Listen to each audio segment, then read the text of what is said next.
Hey, what's going on, everybody? You're tuning into another episode of 20 Tim Minutes. I am your host, Tim McCarthy. Today, I have on IBS anxiety coach and the woman behind Healing to Happy, Laura Martin. Laura, how the hell are you? Good. How are you? I'm doing great, thanks. Not too good after our rock, paper, scissors matchup, but I'm going to survive. It's okay. I'm just good at everything, you know. Yeah, you know what? I agree with you. I agree with you. Let's start off with the Healing to Happy. Can you explain that a little bit? Yeah. Totally by accident, just kind of trying to save my own life at the time and started on my health journey. And from there, people wanted to pay me. And I was like, sure, why not? And just kind of steamboated from there and ended up getting asked to like speak on panels and travel around and do different kind of workshops and things like that. At the time I was living in Asia, and it really just like, I always make the joke like I'm a conduit of it. Like it just kind of chose me because I would never had the intention of being an entrepreneur or creating this kind of platform or doing the kind of things that I'm doing, but it just kind of spoke through me. It And I just was it like, just fell in your lap. How does that even like? yeah. How does that happen? I feel like a lot of people have to grind, and you're just like, it happened. I mean, I don't get me wrong. Like after I got bit by it, and I was like, "Oh, you can make a lot of money doing this. This is fun." Then I got bit by the bug, and I was like, "Okay." And then I hardly ever slept and did the whole thing. And anxiety took its pretty little wings and ran me through that whole burnout situation. But at first, it was just this. Okay, like I see people want it. Why not deliver it? Putting together these workshops, like especially when I was living in Bangkok, it's just health does not exist there. A lot of partying and not sleeping and situations exist there. And when I was there, I just really wanted to figure out a way to heal myself. And then people were like, wait, how did you literally turn your entire life around? Let me learn. And then from there started, no idea. So how long were you out in Bangkok for? I was there 6 years. Actually, to this day, 1 year ago, I moved back. I was And that's boarding where my like plane back. that's when like all your ideas and stuff came from. Yeah. I mean, so I went back. I was like in a really bad relationship at the time, very abusive. Um, and health was my thing that I took my anxiety out on. So I always just avoided thinking of the situation I was in. So I had lost my mom at 22, found my way to Asia, found my way into a very toxic, abusive relationship because it doesn't matter where you live. If you are still outrunning your problems, you're probably not going to pick the best situations to be in. And instead of dealing with any of that stuff, I distracted myself with health. So I became hyper obsessed with eliminating a whole bunch of foods and going on basically every diet that ever existed, and also working out like a psychopath every single day, just to avoid anytime I felt anxiety. I would use that, and that's what ultimately led me to having all these health issues. So I had IBS, I had crippling anxiety, suicidal thoughts, I had hyperthyroidism, then hypothyroidism. I had lost my cycle for 5 years. I had adrenal fatigue. I had literally zero estrogen in my body and like skyrocketing cortisol levels. Like everyone was like, what the heck are you like, what is wrong with your body right now? And that's what led me to, understanding and going through the nutrition route and realizing, okay, maybe I should learn about this thing I'm trying to use as a weapon. How can I use this as a tool? But then I became hyper obsessed with it and like became that whole like everything needs to be perfect. I need to eat at these times. I cannot eat this, and like that kind of person. Yeah. And went the total opposite direction, and my health kept getting worse and worse and worse, even though the intention behind what I was doing was good. The mindset and the obsession with it was not, because again, it was just a distraction from the actual trauma of my life and avoiding what I was feeling. And yeah, I mean, it didn't like when I look back at it, it all makes sense. Like it all aligns perfectly. But like when I was in it, I was like, okay, like I'm learning and people want to like learn with me. This is perfect. Yeah, you never know when Just you're went from there. you never know when you're actually in the middle of it. Exactly. So what made you pick Bangkok of all places? I feel like not running away, but like trying to just changing your life. I wouldn't put Bangkok at the top of my list. Like why was that a choice? Honestly, elephants. Like at the time, so I had graduated university early, and before I was supposed to go sell like computer keyboards in Austin, Texas, my mom was like, hey, I'm going to try and make amends with you. Let's send you on a volunteer trip. I was looking at New Zealand, but she's like, but you are obsessed with elephants. Like it's your favorite animal. Why not go do work in an elephant sanctuary and also work in an orphanage because you love children as well? And I was like, fantastic idea. And because my mom was planning it, it was one of those things because she had passed in November and I was supposed to go in January. Oh. So it was straight after. And so I just kind of left and I was like, okay. And then I was there. And then I came home after I was there for 2 months. And then I had met that person I was in a relationship with. And then I came back and I was there for back in America for 2 weeks. And I was like, I do not everything here is a freaking trigger, everything Yeah. about that time period, about my mom, about everything. And I was like, I'm out, sold everything I owned, left. And my family was like, did you not want to run that by us? And I'm like, no, you tell me no, I don't want to do that. And so I left, and it was supposed to just be a few months to a year. And it ended up being 6 years. Jeez. Elephants are my favorite animal. Oh, it's my second favorite animal. I have an elephant tattoo on my chest. So I'm Really? with, I have one on my finger. no A little way. tiny, yeah, I have a little white one on my finger. That's all. I'm not gonna take my shirt off, but it's a big elephant head. My number one animal. It's funny that you said New Zealand. I actually don't even know if they're in New Zealand. Is koala bears. Those are my Okay. number one favorite animal. But pachyderms, yeah, elephants. I get it. Now that's the thing. You always go out for something like, oh, I'm gonna see elephants all the time. How many elephants did you see and interact with when you were there? Was it even Well, enough? I worked at an elephant sanctuary, so I Okay, never mind. had an elephant that I had to take care of. What was their name? What was it? Bebo. Bebo. Bebo. Okay, I'll give that a 5 for a name. That's all right. All right, so you're in Bangkok, then you finally come home after the relationship, doing your entrepreneurship, healing to happy. So how's that? So that must be going great right now. How do people get in contact with you about that? Yeah, so I mean, it really started with sharing everything on Instagram and just kind of cooking foods and whatever, and then that steamboated to people wait, can I pay you? And so I was doing in-person stuff while I was in Bangkok, like meeting at coffee shops, whatever. And then that steamboated into doing group workshops, and then steamboated into helping restaurants create menus and opening up smoothie shops and doing product development. I don't even know what the heck happened. It just started to go. And I was like, I'm here for it. Why not? Yeah. And then I got into the online space because I was like, well, I kind of want to branch outside of Asia, right? Let's see how it goes. And so I started to create online courses and, doing master classes and creating Facebook groups. And so now that's what I mostly do. I don't do, COVID, but I don't do in-person workshops. I do want to get back to it, but I now am in a city. I don't know anyone even where I would start. But then again, I was in Asia and I didn't know where to start. So I trust that it'll go somewhere.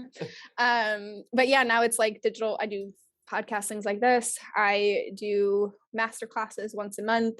I have courses, I have trainings, I have one-to-one coaching. It kind of just goes wherever it flows. And I just speak what needs to be spoken about when it comes to this stuff. Don't they say if you can make it in Bangkok, you can make it in anywhere? So I think Probably. Is that what they say? I'm pretty sure that's what the thing is. Now, the IBS anxiety coach, what is your relation with IBS? Yeah, so I had IBS my whole life. I just never paid attention to it. So I was diagnosed when I was 13. But at the time, you're 13. What? It's not, you don't know what that means. They're like, you can't eat this. And you're like, watch me. And so you would just take a bunch of Miralax, and then that led to my eating disorder for a long time. And then when I was 24 and had that life pivotal moment of we either sink or swim right now, that's what I dove into, was learning about my IBS and understanding it. And I got I went into nutrition, and then I kept going and getting certified in gut health and the microbiome and things like that. And it still didn't make sense. Nothing I was doing was helping it. I was pooping once a week, and that was not okay. Thought I was pregnant, and it was just this whole thing. And so I kept going to specialists and this whole thing, and everything was about elimination diets and, cutting out foods and doing this whole thing with, if you've struggled with an eating disorder for 10 years, that's like going into a bar as an alcoholic. That doesn't, why would you, why, but I wanted to feel okay. I wanted to heal my body, which led me into my naturopath's office. And she was like, do you want to talk about how your depression is linked to your IBS? And I was like, no, I don't.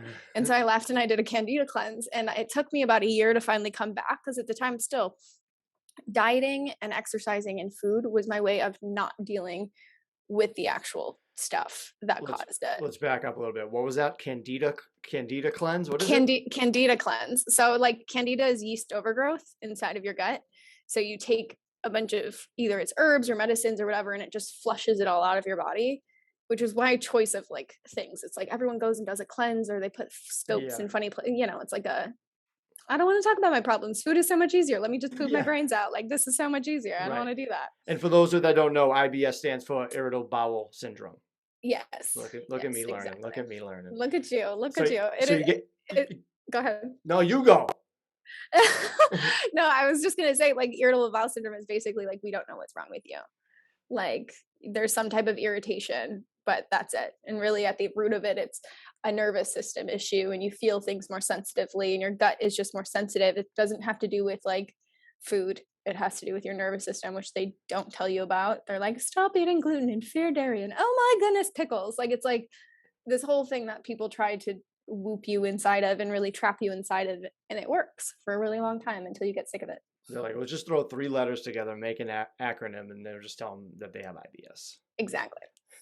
Now, Exactly. so we were going with this story before I backed you up. You take the cleanse, Mm. you get you're refreshing, resetting the buttons, and then what goes? Exactly. And I found myself still feeling worse. At that point, my cycle still wasn't coming back.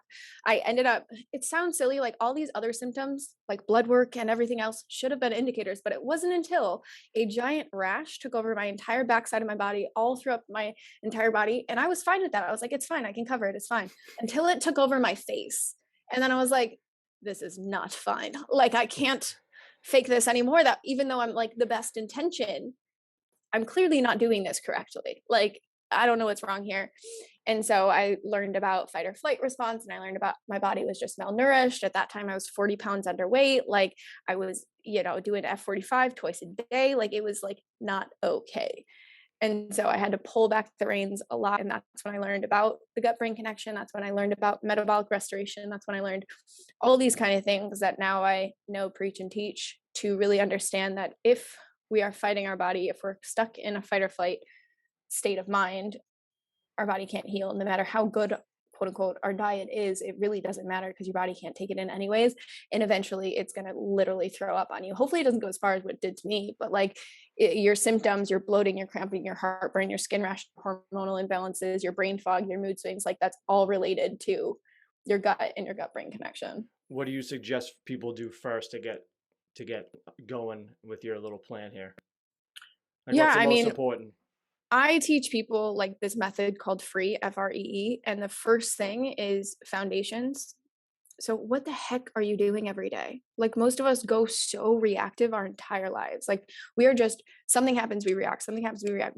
We're not giving a thought, we're not directing the course of our life, we're not even anything. Like, what are you eating? How are you feeling about what you're eating? When are you eating? Are you drinking enough water? Are you stressed? Are you having bowel movements? What does it look like? Like, we have to take a self audit, which we hate doing because that means we have to take responsibility. So we don't want to do it. And so we'll try different diets and we'll do different things and we'll blame it on the diet. So we don't actually have to look in the mirror and say, it's probably what I'm doing that isn't working here. Yeah. And so I always talk about that, where it's like, you got to figure out, what are you doing? And I know it sucks because you have to track things for like a week or two, but like, do you want to be sick your whole life? Like, do you want to keep being stuck forever chasing the diet, forever chasing the 10 pounds, forever chasing this thing? Or do you want to actually take radical responsibility for your life and make progression as opposed to just maintenance that we have? What is the biggest misconception about IBS? That it's a thing.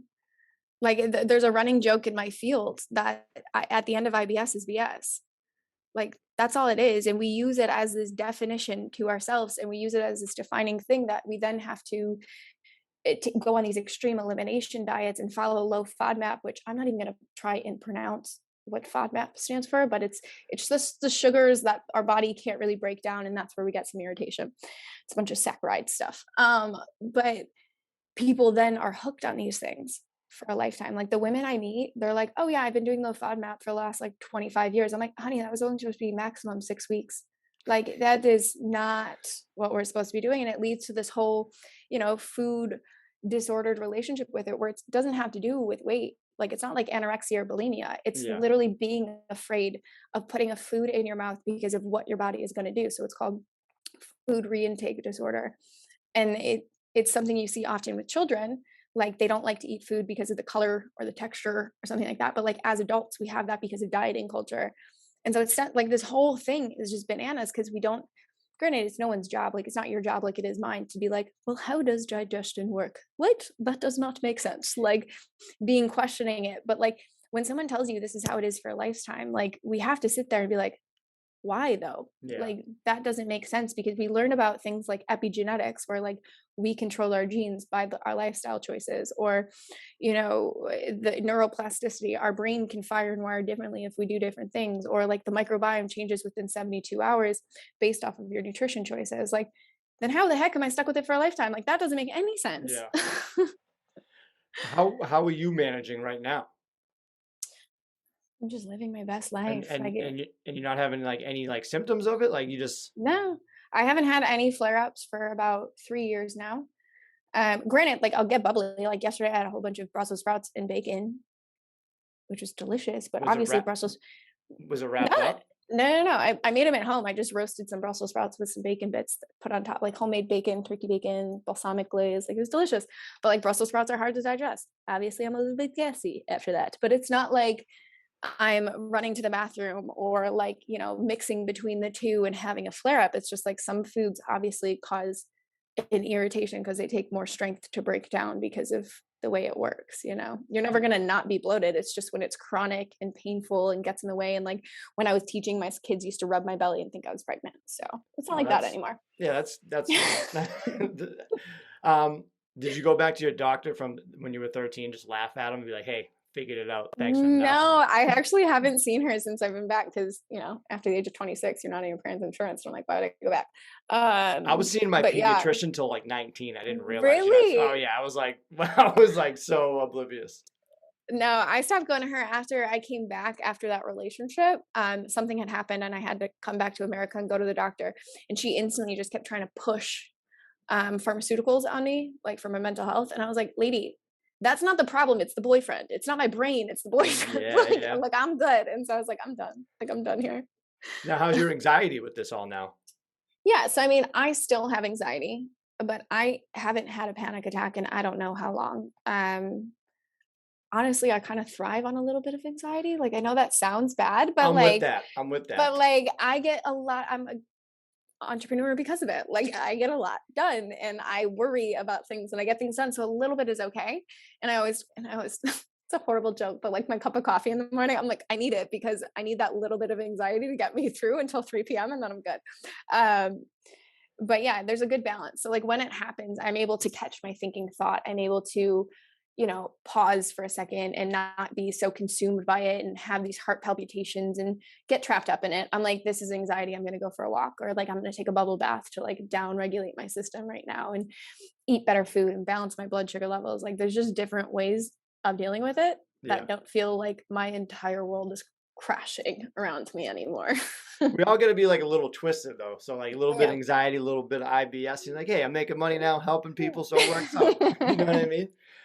Exactly. Why is like talking about pooping kind of awkward for people? Like you make it seem so easily, but some people like can't really talk about it. Like I can talk about poop is easy to talk about. We all poop. Is Yeah. that on your shelf for books? Everybody poops. Everybody poops. No, I should actually get it. You're a Like, fraud. You're an I have absolute fraud. if you can see, oh, you can't see up there, but I have a little like stress ball and it's the poop emoji. But it's just right up there. I can't move it. That's pretty neat. That's pretty neat. No, I mean, it's a bodily thing. Like it's funny because in Asia, it's something they talk about just like at the dinner table. Like it's just very common language.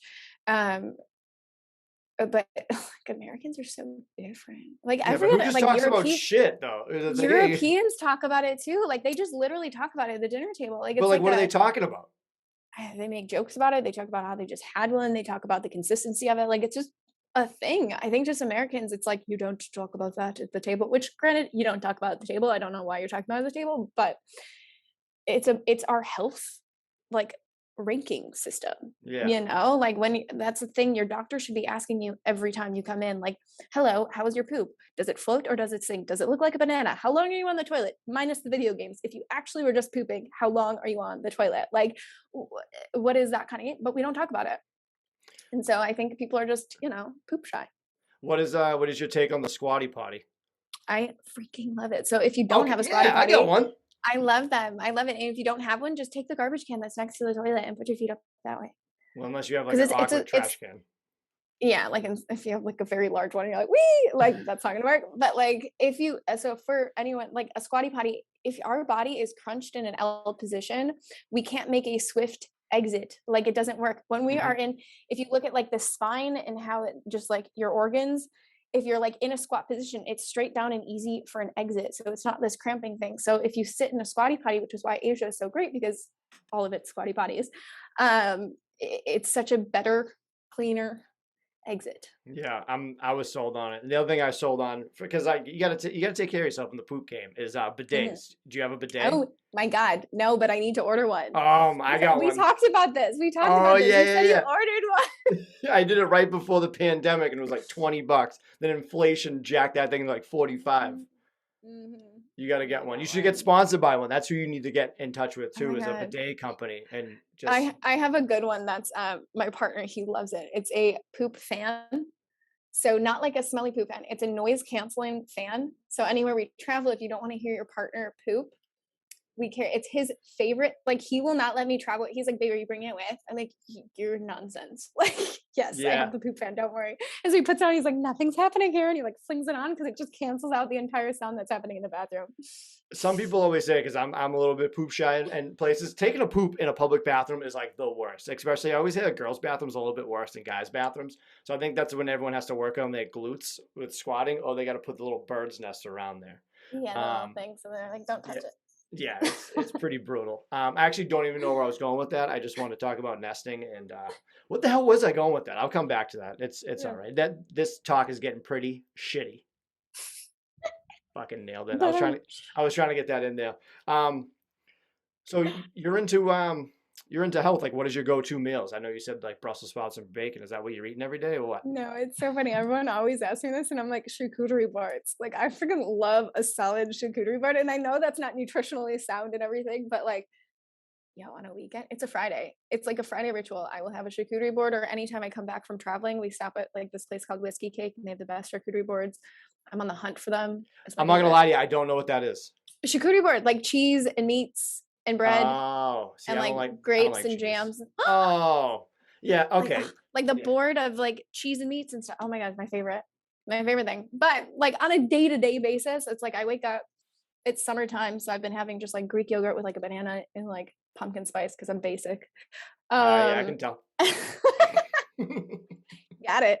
And then lunch is usually like today I'm having the Brussels sprouts again with bacon, some applewood sausage, chicken sausage, and like some salad.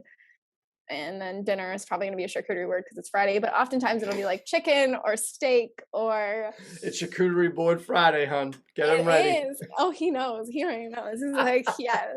He's into it too. It's like it's so much fun. It's like making food fun for me as opposed Yeah. to, fearful, because it's always this thing of like me and my partner, it's always we try and compete who can make the best bite out of it. And don't get me wrong, mixing and grazing is not the best thing for your microbiome. Just this is why family parties, this is why weekends, this is why when you're going out and you're eating all these different kind of things, not actually the best sound advice as a IBS coach right now. But hey, Yeah. being honest with you. And then but it's so good because you're like, how do I make food fun? And you're making the best bite, you're mixing different flavors together, you're learning different things. Like I just like the experience of it. Whereas my brain used to be like, I need to have my beef liver at this time, at this hour. I need my raw kale salad this time at this hour. Like now I'm like, my body's okay. Like Really, we do the best we can throughout the week. And then Fridays is like, charcuterie board. you're very passionate about pooping and charcuterie boards, and Yes. that's just fantastic. I know what I was gonna say earlier about my whole poop talk. Oh Is yeah. is public bathrooms when you feel awkward. I guess if you have headphones and you listen to music, you kind of it's like the opposite. You tune everybody out. So Oh yeah. I always and, do that. and it's the It's like worst the go-to. when you go to a different bathroom. You don't have a squatty potty. You don't have a bidet. You're like, my day is absolutely ruined. And you're like, I gotta go. Yeah. Literally. Oh, she's coming back with it. What is a meal that you miss that you can't really eat now that would fuck you up? Um, Like, am I gonna hit you Not with that the no, like I can eat everything now. Something I actually just did a live on this in one of my programs of just like I could eat Texas barbecue, but like I don't want to because the next day my butthole is like like it's not a vibe when I have that. And Yeah, it's like I don't know anyone that can tolerate Texas barbecue. It doesn't have to do with because I have or had IBS. It just has to do with it's Texas barbecue. Like of course that's gonna hurt. yeah, Like yeah, you yeah. don't. But yeah, I think that's the only one. But I think that's just fresh on my brain because I literally just used that example earlier today. Um, I have a question about the South real quick. mhm. And because I used to go to school in North Carolina. And when it comes to restaurants, what I would do up here is like, say I'm with like dinner with friends and we all order like a bunch of different appetizers and we share. Do you guys do that down there? So I do with my friends where it's like we do like family style, Yeah. right? Like Yeah, where it's like, exactly. but no, that was a weird thing coming back to the States. It was like everyone orders their own dish and like that's it. And I was like, but I want to try all the flavors. What do you mean? Yeah, it was so weird. I was seeing my college buddies. We went down there, and I was like, "Oh, you guys want to get this and that?" They're like, "Well, yeah, I'm gonna get this." I'm like, "Okay," and then they just gave us all separate checks automatically. I'm like, "Where am I?" Yeah. Yeah. That was also like good example. I thought of like you order pizza. You go and you get pizza and you like do half and half the pizza, you share the pizza. No, you go out to eat with Italians. Like my best friend in Bangkok is from Italy. Her and her entire family. And I was like, all right, so what pizzas are we splitting? Whatever. They're like, you eat the whole pizza and you do not share. And I was like, what the heck is wrong with you people? What do People you just mean the don't like whole sharing. pizza? I know. I was like, what the heck is this? I want to try Are, all of it though. are you pro or are you pro cold pizza?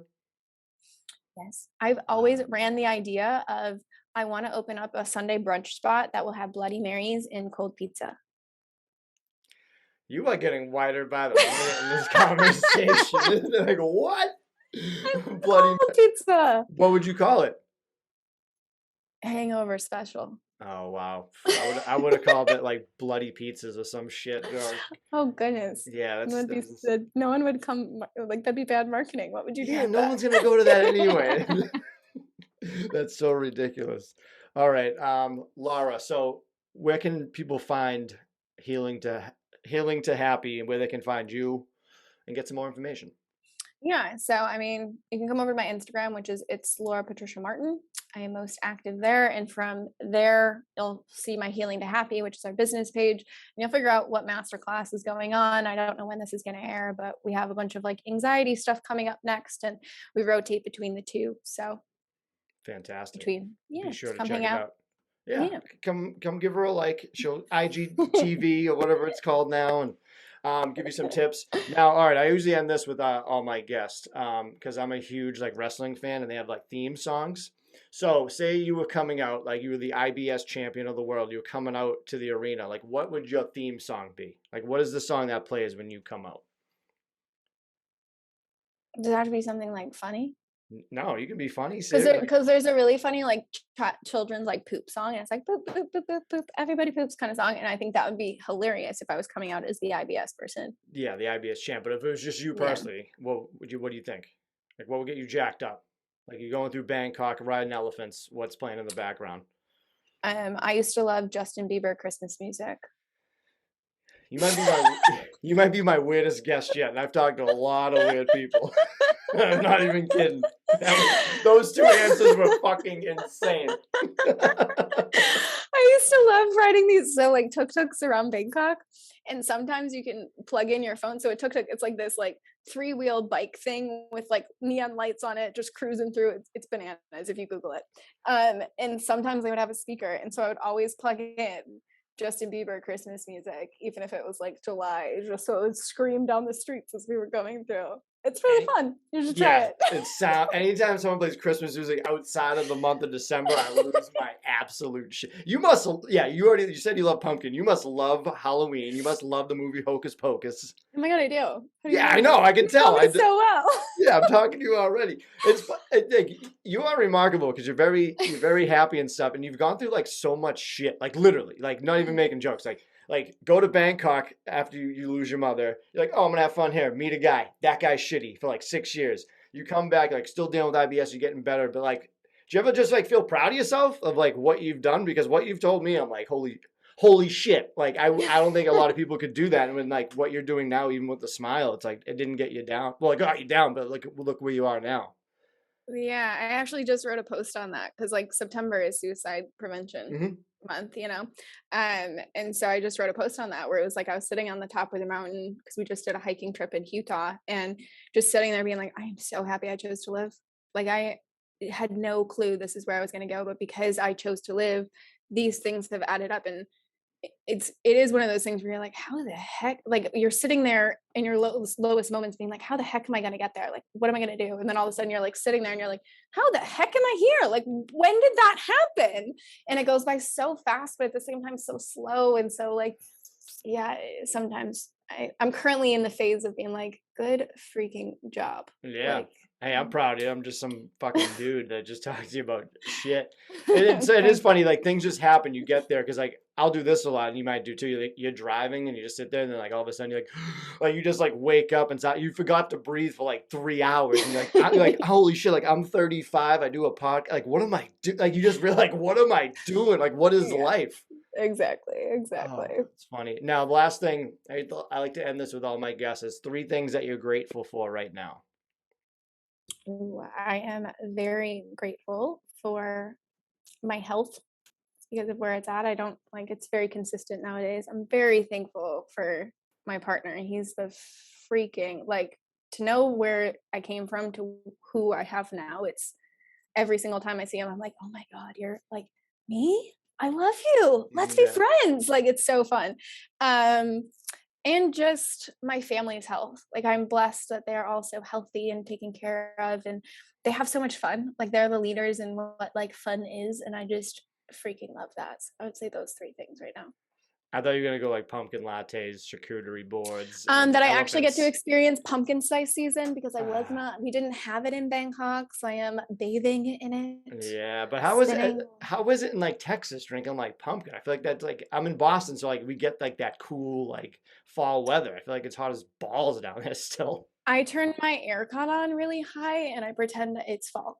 Your what? I.e. the sweater I'm wearing right now. Your air what? My aircon. What is an aircon? My AC, my air conditioner. Oh, is that like the new thing that we call it, the air cons? I don't know. I've always called it that. Really? That sounds is that a Thailand thing? I don't know. I call it an air conditioner or an AC like you just did, but you made it seem like it was a new Nike sneaker, the air cons. It's the cool thing. I turn on the aircon, I put it all on, I pretend it's really cold. No, and then I mean it does get really hot. I have an iced like version of it that I make.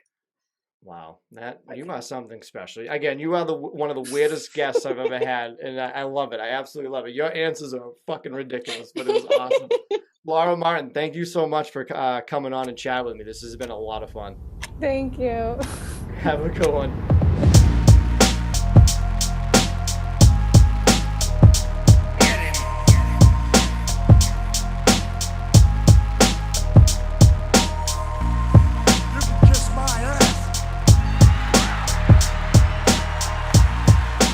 This podcast is not intended to be a substitute for professional medical advice, diagnosis, or treatment.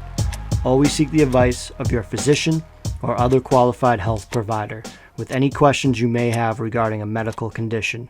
If you are feeling suicidal, please dial 911.